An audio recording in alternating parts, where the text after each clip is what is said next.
ఇల్లంతా స్మెల్ అని ఆ స్మెల్‌లోనే కూర్చొని తింటుంది ఏంటి అనుకుంటున్నారా? తప్పదుగా మరి. ఇల్లు క్లీన్ చేయడానికి, ఇంట్లో ఉన్న స్మెల్ పోవడానికి ముందు నా ఒళ్ళు రెడీగా ఉండాలి కదా! అసలు ఒంట్లో ఓపిక ఉండాలి కదా! 500 కిలోమీటర్లు అప్పుడే జర్నీ చేసొచ్చి, అప్పుడే మళ్ళీ పనంటే ఎవరికవుతుంది చెప్పండి? అందుకే ఫస్ట్ అయితే కిచెన్ టాప్ క్లీన్ చేసేసుకొని, ప్రిక్కీని, షన్నుని క్యారేజ్ పెట్టి పంపించేసి, నేను పాప టిఫిన్ చేసి అప్పుడు స్టార్ట్ చేశాను వర్క్ అంతా. ఇల్లు బావుండాలి, ఇల్లు క్లీన్‌గా ఉండాలంటే ఫస్ట్ మనం ఎనర్జిటిక్‌గా ఉండాలి. ముందు తినాలి కడుపుకి, ఆ తర్వాత పని చేసుకోవాలి. ఇంత పని చేయాలంటే నార్మల్‌గా అయితే మెయిడ్ పెట్టుకుంటారు ఎవరైనా సరే. నేనే మెయిడ్‌ని పెట్టుకోకుండా నేనే చేసుకుంటాను. ఎందుకంటే తిన్నది అరిగించుకోవాలి కదా!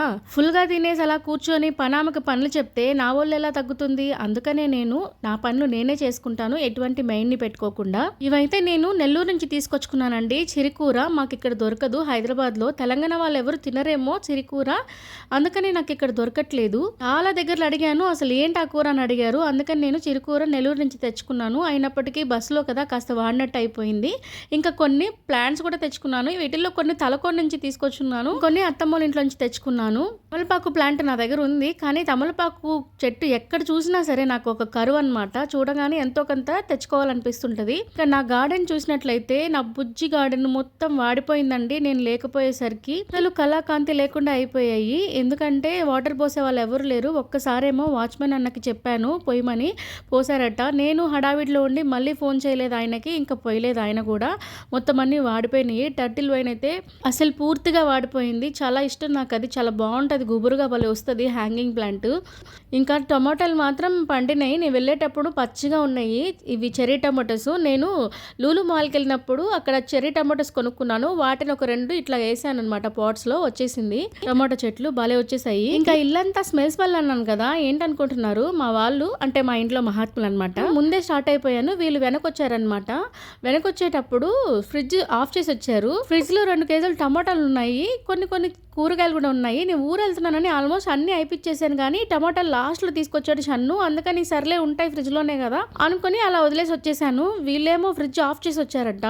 ఇంకా చూడండి అసలు ఫ్రిడ్జ్ అంతా స్మెల్ భయంకరంగా. ఏం స్మెల్ అంటే టమాటాలు కుళ్ళిపోయి కింద బాక్స్ నుంచి పై ఫ్రీజర్లోకి వస్తుంది స్మెల్. ఇంకా ఫ్రిడ్జ్ నుంచి బయటికి కూడా వస్తుంది అనమాట. విపరీతమైన స్మెల్ అనమాట ఇంట్లో అంతా. ఇలా ఉన్న అరకొర కూరగాయలు కూడా కుళ్ళిపోయి దారుణంగా తయారైనాయి బాక్సులు కూడా. అవన్నీ క్లీన్ చేయాలి. ఇంకా బెడ్రూమ్కి వస్తే ఊరెళ్ళేటప్పుడు అనమాట ఒక హడావిడి ఉంటుంది ఇంట్లో. ఏం పెట్టుకోవాలా, ఏం ప్యాక్ చేసుకోవాలా అనేసి. మా ఇంట్లోనే కాదు అందరి ఇళ్లలోనూ అంతే కదా. ఇంతమంది ఉంటే అందరూ వెళ్ళాలంటే ఎంత హడావిడి అయిపోతుందో. నవీన్ రూమ్ చూడండి, అంటే మా మరిది ఎలా ఉందో రూము. బ్యాచులర్ అంటే ఎలా ఉంటుందో అలాగే ఉంటుంది అబ్బాయి రూము. ఇంకా దేవుళ్ళు కూడా ఏమీ కళ లేకుండా ఉండిపోయారండి. 10 days అసలు దీపారాధన కూడా లేదు ఇంట్లో. ఇంకా ఈ డైనింగ్ టేబుల్ కానీ అసలు ఎలా ఉన్నాయంటే ఒక 1 నెల రోజులు ఇంట్లో ఎవరు లేకపోతే ఎలా ఉంటుందో అలా అయిపోయింది. జస్ట్ ఫర్ 10 daysకి మాత్రమే. ఇంకా నేను తీసుకొచ్చిన లగేజ్ ఉంది. ఆ లగేజ్ అంతా సర్దాలి, ఇల్లంతా సర్దాలి. వామ్మో పని చూస్తే నాకు అసలు ఫీవర్ వచ్చేస్తుంది ఇప్పుడే. పిల్లల కోసం కష్టపడాలి కదా అని చెప్పి అందరినీ వదులుకొని ఇంత దూరం వచ్చేసాము, నెల్లూరు నుంచి హైదరాబాద్ వరకు. ఇంకా బాల్కనీలోకి వస్తే ఒక ప్యాంటు మా వారు హ్యాండ్ వాష్ చేయమన్నారు. దాన్ని మర్చిపోయి అక్కడ పెట్టేసి వచ్చాను. నేను హ్యాండ్ వాష్ కాదు కదా, పీజన్స్ వాటి షిట్ తోటి వాష్ చేసి పెట్టాయి. దాన్ని ఎలా వాష్ చేయాలో కూడా అర్థం కావట్లేదు. ఇంకా నేనైతే టిఫిన్ చేసేసి స్టార్ట్ చేసేసాను వర్క్. ఫస్ట్ అయితే మా బెడ్రూమ్ నుంచి వచ్చాను. ఎక్కడి నుంచి మొదలు పెట్టాలో ఎక్కడికి ఎండ్ చేయాలో కూడా అర్థం కాలేదు. అందుకనే ఫస్ట్ బెడ్రూమ్ క్లీన్ చేద్దాము. ఒకవేళ నా వర్క్ లేట్ అయినా సరే ఇంటికి షన్ను వాళ్ళు కానీ పిల్లలు కానీ వచ్చేస్తే వర్క్ నుంచి స్కూల్స్ నుంచి ఫస్ట్ బెడ్రూమ్లో రెస్ట్ తీసుకుంటారు కదా అని చెప్పేసి ఫస్ట్ బెడ్రూమ్ అయితే క్లీన్ చేయడం స్టార్ట్ చేశాను. అదేంటో కానీ ఎంత పని చేసినా పని వస్తానే ఉంటుందండి. చేస్తూ ఉంటే వస్తానే ఉంటుంది. అసలు దానికి ఇన్ఫినిటీ అనమాట. అడిగితే ఆ ఇన్ఫినిటీ వర్డ్ కూడా ఈ పని వల్లే కనిపెట్టుంటారు. ఎందుకంటే ఎంత చేసినా తరగదు కాబట్టి. ఇంకా ఎంతో కొంత కాస్త సాయంగా వాషింగ్ మిషన్లు అవి కాపాడుతున్నాయి కదా మనల్ని. నాకు మా అమ్మ చిన్నప్పుడు పని చేస్తానే ఉండేది. ఎప్పుడు చూసినా పని చేసుకుంటా ఉంటావు, ఏంది మా కాసేపైనా మాతో టైం స్పెండ్ చేయవా అనేసి అడిగేదాన్ని అనమాట. అయినా అమ్మేం మాట్లాడేది కాదు, పని చేసుకుంటానే ఉండేది. ఇంకో టైంలో కోపం కూడా వచ్చేది అమ్మ పైన. మాతో టైం స్పెండ్ చేయకుండా ఎప్పుడు చూసిన పని అంటదనేసి. కానీ అప్పట్లో మా నాన్నమ్మ వాళ్ళకి టిఫిన్ షాప్ కూడా ఉండేది.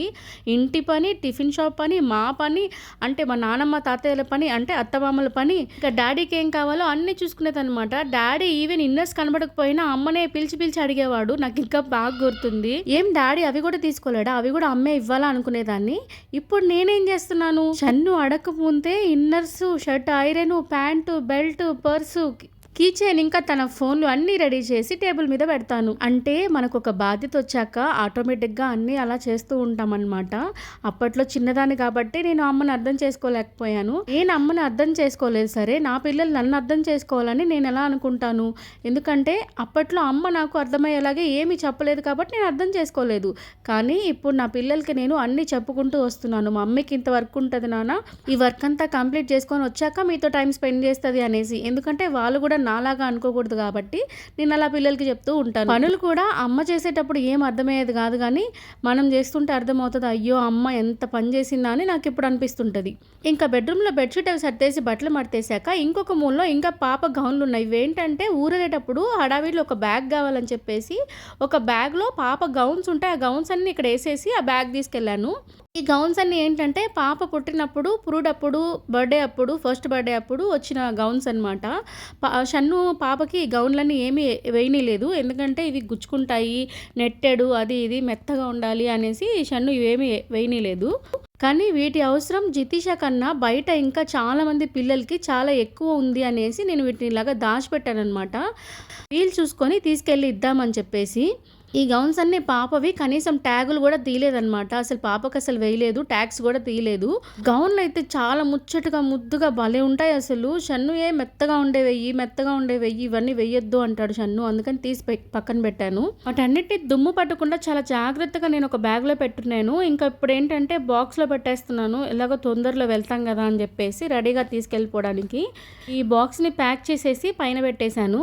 ఇంకా 12:30 అలా అయిపోయింది. పాపకు కొద్దిగా ఎగ్ రైస్ చేసి పెట్టేసేసాను. ఇంకా పాపకి ఫుడ్ పెట్టేసి నేను ఇంకా నవీన్ రూమ్ని క్లీన్ చేద్దామని చెప్పి వచ్చేసాను. అచ్చమైన బ్యాచులర్ ఎలా ఉంటాడో అలా ఉంటాడండి మా నవీన్. నేను అత్తమ్మ వాళ్ళకి బాగా లేట్గా పుట్టాడనమాట. అంటే మా పెళ్ళప్పటికి నవీన్కి 12 years ఏమో అనుకుంటాను.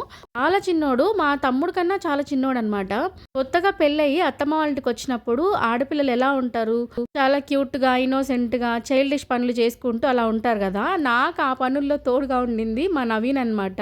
పెళ్లి కాక ముందు నేను ఎక్కువగా డోరేమాన్ చూసేదాన్ని, లేస్లు, చిప్స్లు, మ్యాగీలు బాగా తినేదాన్ని. ఇవన్నీ యాజ్ యూజువల్ గా అమ్మాయిలందరూ చేసిందే.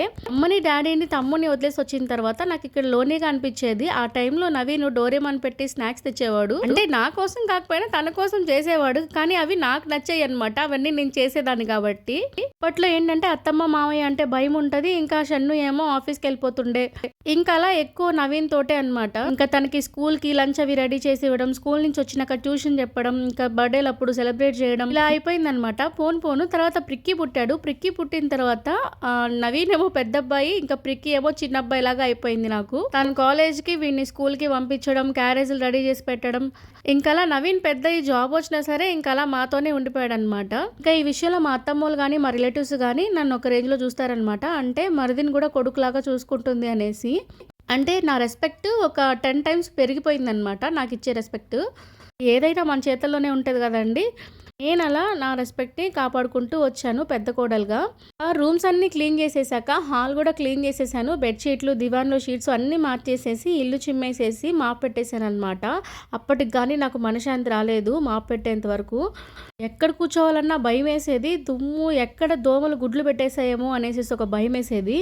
ఇంకా కిచెన్ విషయానికి వస్తే మొన్న పండక్కి ముందే ఇల్లంతా క్లీన్లు చేసాం కదా మనము. ఇంకా కిచెన్ కూడా నేను బాగా క్లీన్ చేశాను పండక్కి.